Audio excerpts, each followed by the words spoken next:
Hi everybody and welcome to our video about a school-age project called Zombie World. My name is Matthew and with me as always is... Justin. So today we just wanted to go over the Zombie World project to share an experience that we have had with school-age children. So Matthew, how did it start? Well, I'm so happy you asked. So I had been working in a school-age classroom for about 5 years and at Peter Green Hall Children's Center. And I had developed a relationship with the children in the class that allowed them the freedom to pursue their own ideas rather than just follow my expectations or try to, impress me with whatever. So at this point, it was around February, and two of the children, we were walking back from lunch. We walked the children to and from school for lunch. We were walking back from lunch one day, and two of the children were complaining. They were in grade, what, four at the time? And they were complaining about this homework assignment that they had about the news. They had to create a news broadcast and for their class. And I was like, oh, that sounds great. What kind of news do you have to do? And they're like, we can do any news we want. I'm like, oh, okay, well, you could do like Hawaiian storm news or like anything, do something crazy that's really fun and you're still doing the news. So they thought, oh yeah, we could do anything. We get back to the classroom and they each get a piece of, paper to start drawing on, and they start drawing characters for their newscast. And they started drawing these really funny looking characters in like grass skirts and stuff like that. And, and I thought nothing of it. I was like, oh, that's cool that they're doing that. Then they decided to tape their pictures together. So then I took my camera out and I took a picture of that. I'm like, oh, I haven't seen children tape their pictures together before. This is the first for me. I wonder what they're going to do. Anyway, the next day, or that day after school actually, when they got back and they were working on their picture again, they were drawing another picture to add to it, and some friends came over to join in as well. So their friends, about four friends, came over and started drawing pictures to add to their picture. And I was like, wow, that's interesting that they're like so excited about this. And it continued, and they were putting a lot of detail into these pictures, and I wasn't really quite sure what they were doing. So I went over and asked them, like, what is this? And they're like, these are zombies.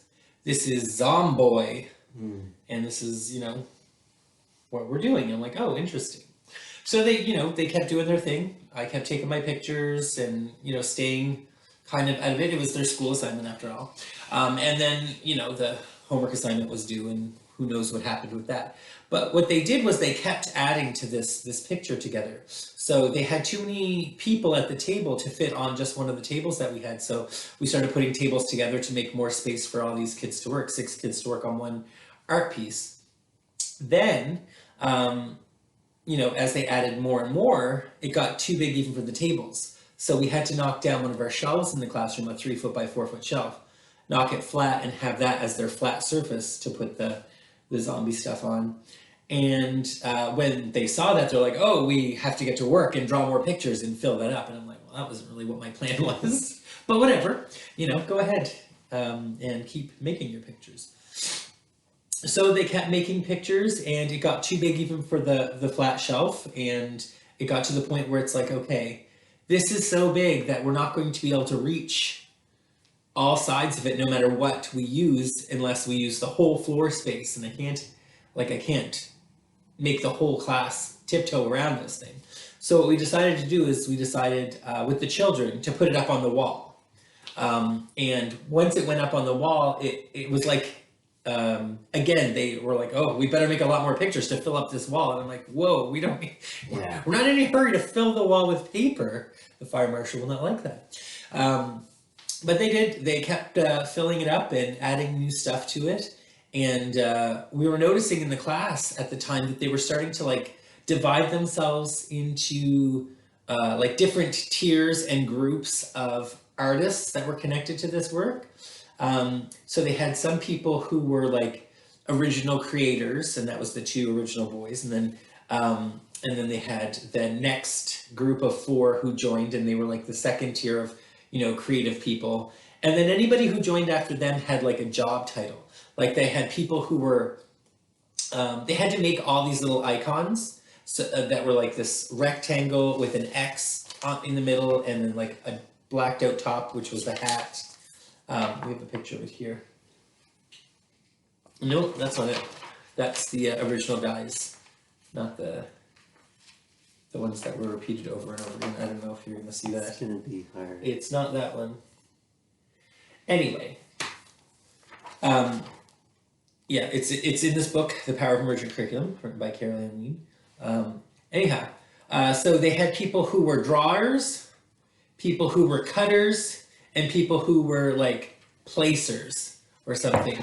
So they had to go around and like do this cut. One person would draw like lines straight across the page, and the next person would come in and fill in the X's and put on the hats and the lines for boots and the lines for face, and the third person would come along and cut them out like an industrial kind of assembly line, exactly.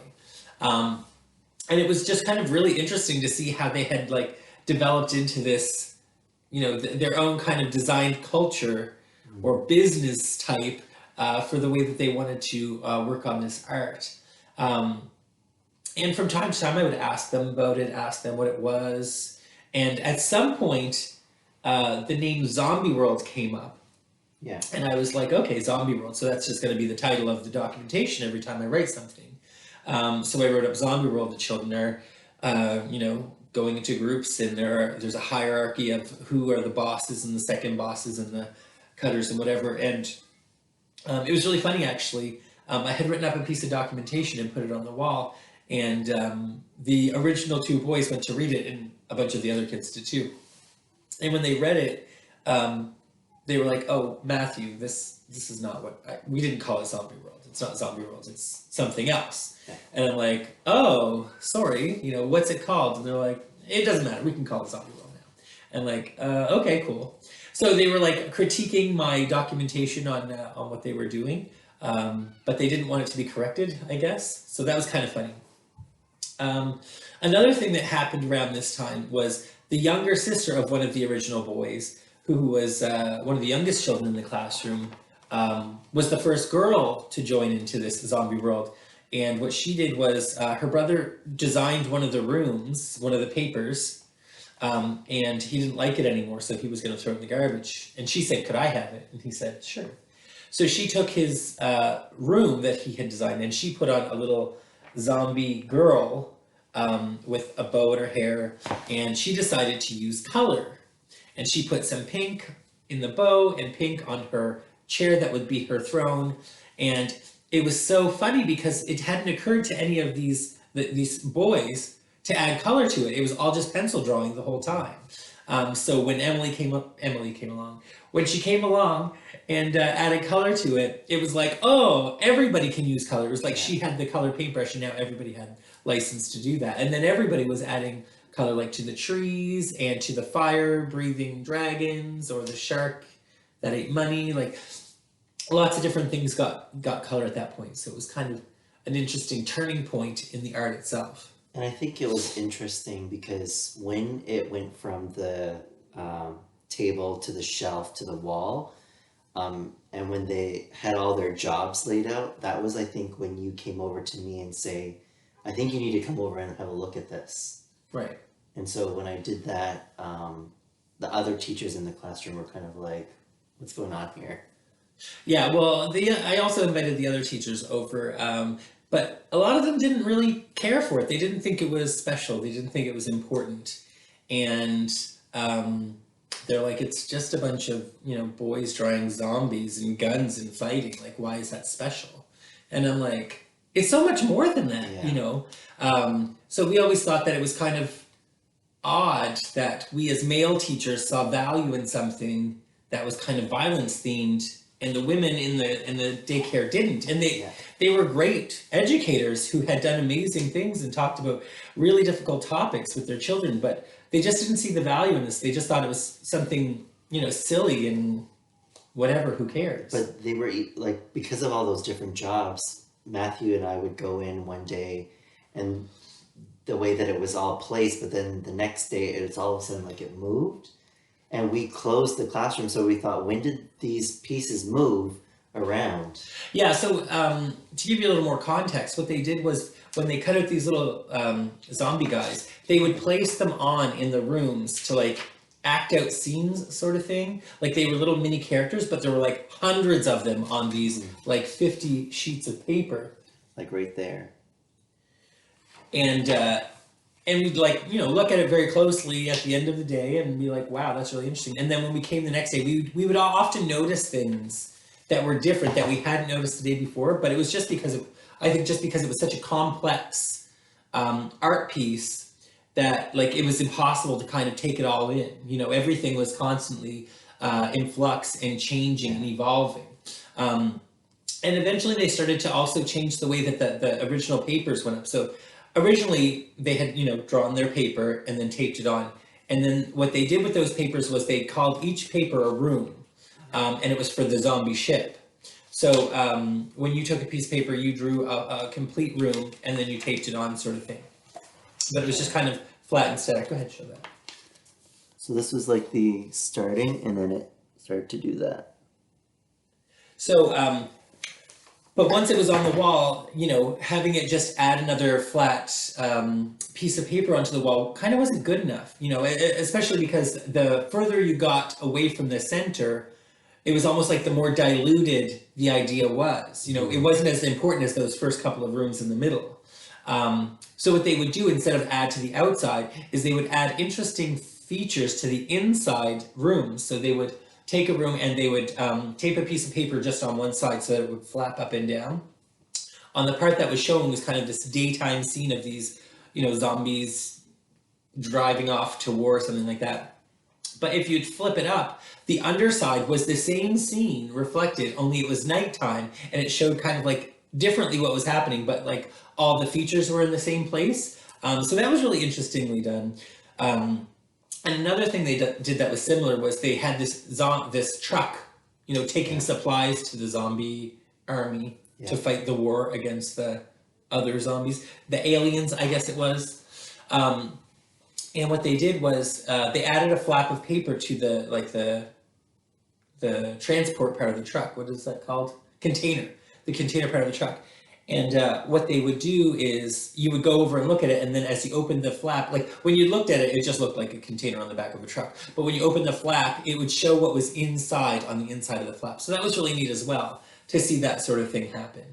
And I think too, the way that they drew it, the icon is just pretty much a rectangle, like Matthew said, and lines here and there, and there was different variations of it. But around, like, I would say 2 months in or 3 months in, my preschoolers started to go over for 4+ program work, and they would see the zombie world sort of taking over the walls of the classroom, and they thought, wow, I want to try this, or I want to be involved in it.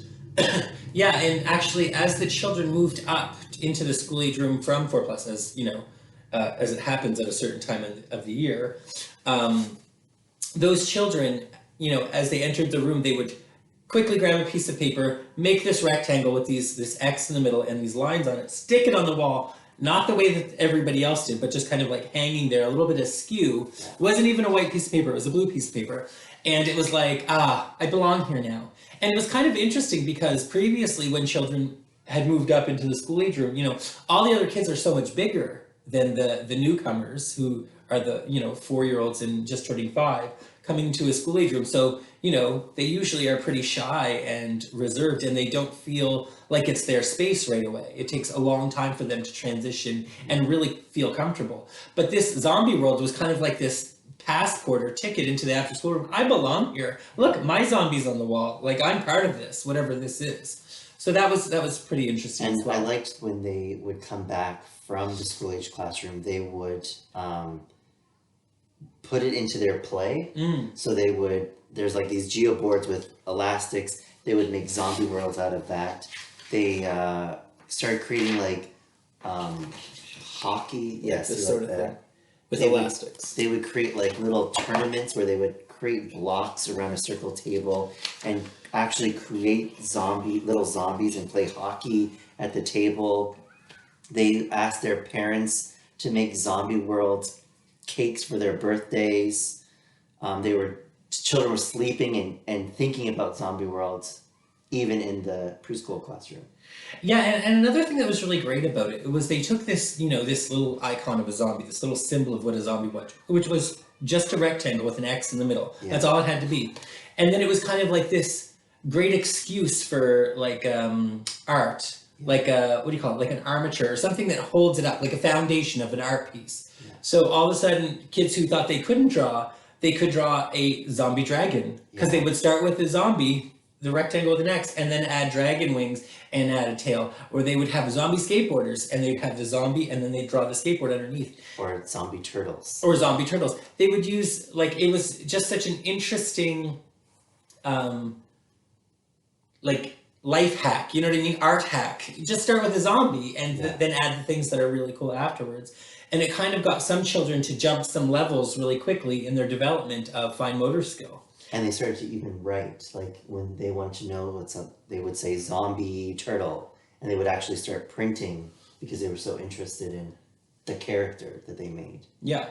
So, at this point, I knew it was very special, and I started to really gather all of my photographs and all of the historical work, the conversations that I had with the children, and put it together because I was going to write an article about it, right? And I had never written an article before, so I wasn't really sure what I was going to do, how the whole process went. And again, I was talking to my boss about it, Barb, and she was like, "Okay, it's really popular, but I'm not really understanding why it's important," sort of thing. And also, Bobby at that time was kind of like, "Okay, it's really cool, Yeah. but I just don't really see what's so, special about it." Then our mentor, Carol Ann Ween, came in, and I had to talk to her about how I wanted to write an article about it. And she's like, "Okay, I need to see this. I need to see this thing that you think is so special, and really have a good look at it." So at this time, we had moved it into our art studio space and like gave it space on the wall that was removed from the classroom for some reason. I can't even remember why it was removed from the classroom, but it was removed from the classroom, and it had its own kind of semi-permanent place on the walls of our art studio, so it didn't have to get taken down. It couldn't really be, it wasn't counted in our amount of paper that was on the wall or anything like that. And people were no longer adding to it at this point, right? So she came in and she was looking around and she was just kind of really impressed at all the different points of reference that were in it. They had an Uncle Sam in there that was recruiting different people to the zombie army. They had cannons that shot money. They had these pipes that were like portals into different places. They had parachuting turtles. They had a shark that protected their treasure and it pooped out money. They had this amazing dragon, Yeah. zombie, like bone dragon, like no skin or muscle on it, just like this bone skeleton. Yeah, thank you, skeleton dragon. As part of it, and then all these different weapons and aircrafts and things like that. And she just thought, what an amazing plethora of interesting influences that went into this artwork.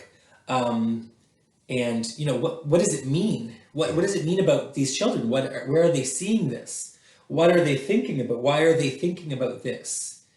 What are they seeing in the world that's making this so important to them that so many, connected with it, sort of thing.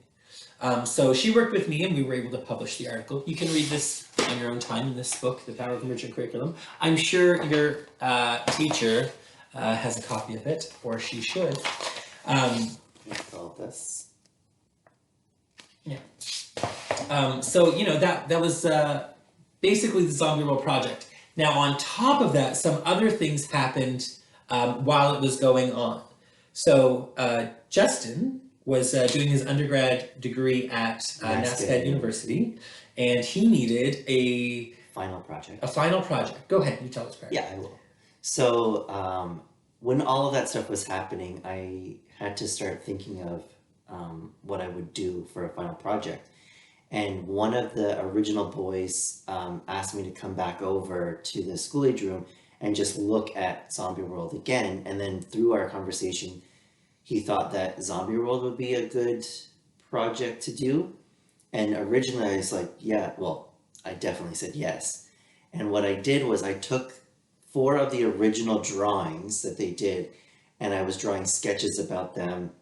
And then I decided to put them on like a wood panel support and then I painted those. And the whole process was I would get the children from the school age room to come with me to school as they had been for my 4 years of my degree. So they already were familiar with NASCAD and where things were. And so they were welcome to come to my class and sit in on discussions that I would have with my instructor.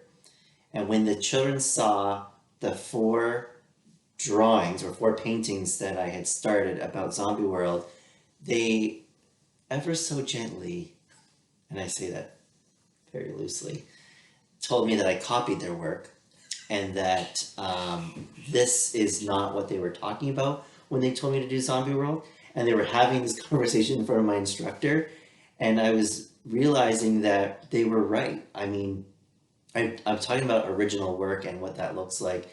And I was trying to figure out where I wanted to go with the Zombie World for my final project. And through their discussion, even my instructor agreed with the children. And then from there, those children got to critique other peers and their work. So we went around looking at everybody's work. And so Zombie World actually became my project, but it branched off from the original four paintings. The other thing that was great from when the children were critiquing the other students' work at NASCAD, they'd go around and see different things and, say they liked it or didn't like it or, what is that supposed to be? And they had this one student in Justin's class, and she had recently come from Libya. Afghanistan. Afghanistan. I think so. Okay, Afghanistan. And she was doing some art that was connected to the Libyan crisis. Yes. Thanks. And none of the other students in Justin's class had really connected with it or understood what it was about or what it meant or how it was relevant. But one of the boys who was in the Zombie Worlds group was from Libya as well. And his mother had watched the news from there, and he was aware of what was going on there. And he was maybe 7 or 8 years old at the time. And he said, "Ooh, I know what that is." And the student is like, "Really? What is it?" And he's like, "That is because women aren't allowed to read and learn, and that's Gaddafi being burned or a book being burned or whatever it was a woman had acid thrown in her face and her holding a book and it was burning in her hand." Yeah, and he was able to understand what that meant in relation to the news. So she had this emotional kind of breakdown or breakthrough moment, like, yes, her art is meaningful, it is representative of what she wants it to be, and only this child from Libya was able to understand that experience. But it was just so wonderful that these children who are school-age children, who really wouldn't have an opportunity to go and see that, did have that opportunity because of their work and because of Justin's reflection of their work. And so they continuously came to school with me. I think it was like every Wednesdays or something. So their parents had to like agree that they would come to NASCAD after school, which was, 2:30, 3 o'clock? 3 o'clock, yeah. And so they would be going to NASCAD after spending all day in school, and then, so they would come for these critiques, and they did this frequently.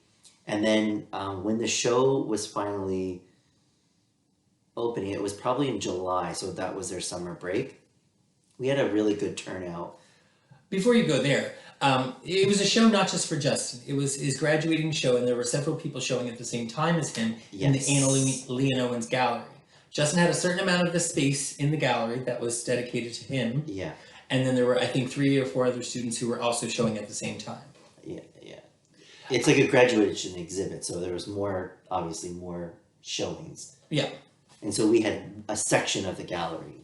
And what was really great is that Justin used their original drawings within that gallery space kind of as like the source material, but here in real life, which was kind of like amazing because not only was Justin respecting the children with his reflection of their art at a serious gallery show, Yeah. but also the children's actual art was at this gallery show, and it was kind of their opening as well. So we actually had to go and speak with the curator at the time of the Anna Leonone's gallery, and she sat down with them and explained what the show actually means and what does it look like when you put things up on the wall. So because their work was made out of paper, how do you protect paper on the wall? So she talked about these rare earth magnets where they would drill a nail in the hole in the wall and then hang the paper and then have this magnet on top. So she explained so that it wouldn't like damage the paper,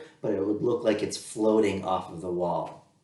And they loved that. So they had a number of conversations with the curator to help set up their show along with mine. Yeah, and they had some ideas too when they got back to the classroom. They wanted to make little things, little zombies to sell when they got there. These little clay figures. So when we were at the class, they were busy making these, just like they had been making the zombies months before. And as they made them and brought them to the show and set them up, they decided they didn't want to sell them anymore. They're like, no, these are ours. We're not. Yeah, giving they them just away. wanted them to be shown. They just wanted them to be shown eventually. So that was kind of interesting as well. That they wanted to be entrepreneurial, and then they're like, no, my art is more important than money. So they helped me create invites Mhm. that were the zombie. I believe it was the zombie dragon that was on the cover, and then it talked about on the other side where it was, what time it was, and all of that. And they were giving them out to so many people. And having that show, we had the Department of Early Childhood was there, peers of ours, colleagues, politicians were we had our there. member of parliament show up.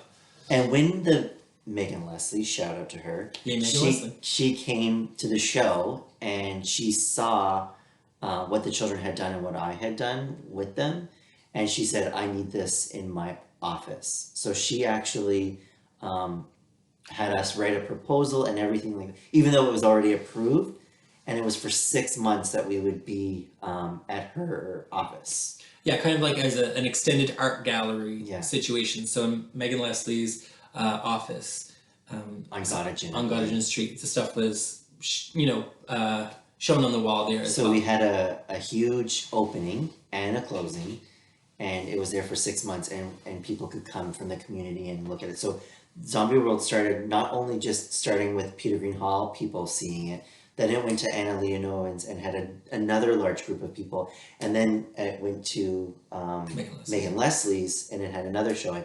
Then it went from there to the World Trade Center when we had a conference with Sir Ken. Jennings? No. And Ken. Oh man. anyway, It doesn't matter. So he came to Halifax and had a huge conference, and Zombie World got to be there for 3 days at the World Trade Convention Center, and we The were old able one. to have more people see the exhibit. yeah, so it was like this really great example of a school age project that, ran like wildfire, not only in our school, but in our community and in our city. So it was pretty amazing. And that's why when it came back to the classroom, it wasn't on the wall anymore, it was near art studio, Yeah. because it had been at the Anna Leonowen's and at Megan Leslie. So it had been off our wall for about 9 months-ish. Yeah. So to bring it back and put it back up on the wall, it just didn't seem right to the new group that was in there. They had new stuff on the wall and new stuff going on.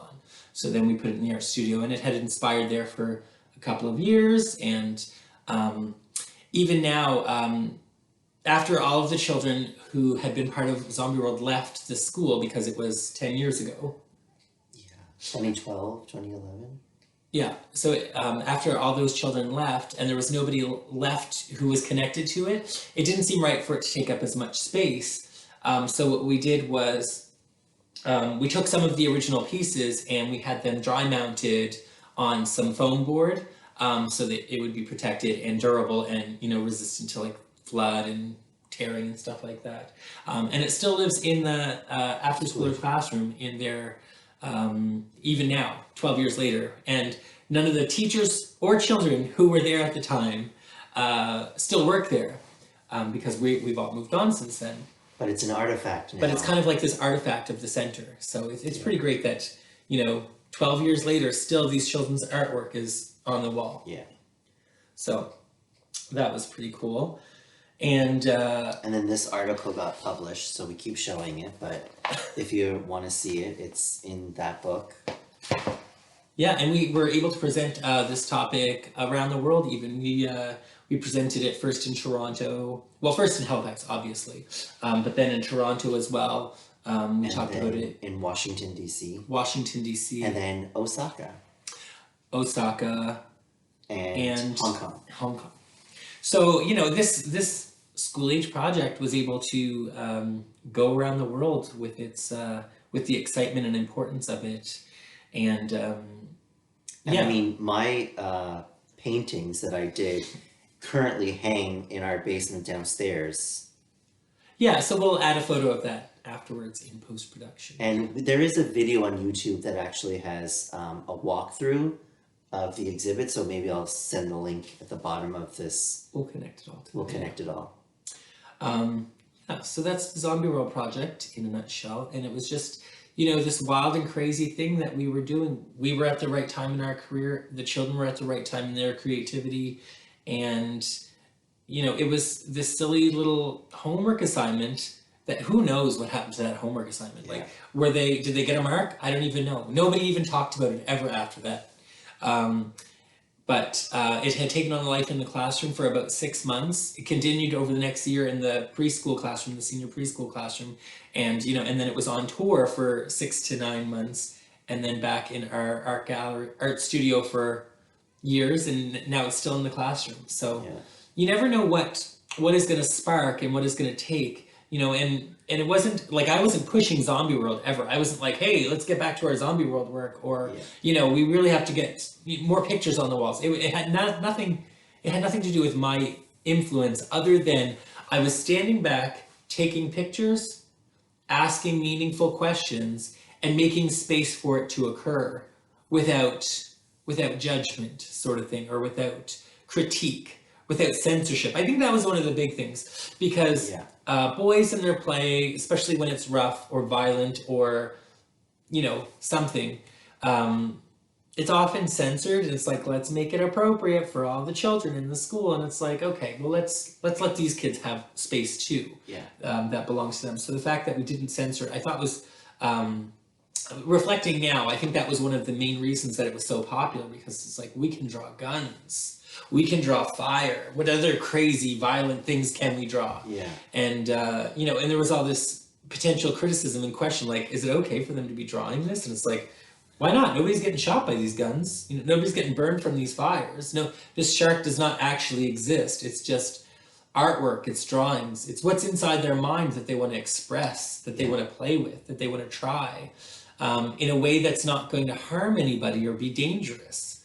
So, And they felt safe to create, and they trusted the relationship between us to keep creating. Yeah, at the most, at the time where the most paper was on the wall, it took up 2 full walls of the classroom, and the classroom was big enough for 26 kids. So those are big walls, floor to ceiling, all the way along, and then all the way along the other. It was like wallpaper. It was like messy. And I would have to say, when we Messy. called it Zombie World that you mentioned, I felt like when the preschoolers left to go to our senior classroom, and whenever they said something, they're like, I want to go to Zombie World. So when they walked into the school age classroom, they felt like they were in this world. Right. I Yeah, think it that's was why. the Zombie World. It was Zombie World. Yeah. So that's kind of cool. Anyway, that's our video. We hope you guys have a lot of discussion about it in the class, and Or online. or send us a online. message. Challenge each other's opinions. Bring up your own things that have come up that have scared you, that you've censored, or that people have told you aren't important or aren't okay, aren't allowed. My personal favorite is people saying it's not okay to play with guns in schools, and I'm like, okay, but like when your hand is the gun, it's, you know, let's take it easy. Nobody's getting shot from my finger gun, you know. But have those discussions. But have those discussions and talk about why you are comfortable with it or not comfortable with it, and you know, see if you can nurture that spark when it comes up in your practice. Anyway, that's all we have for you today. Hopefully, you have a great time. Bye. Bye.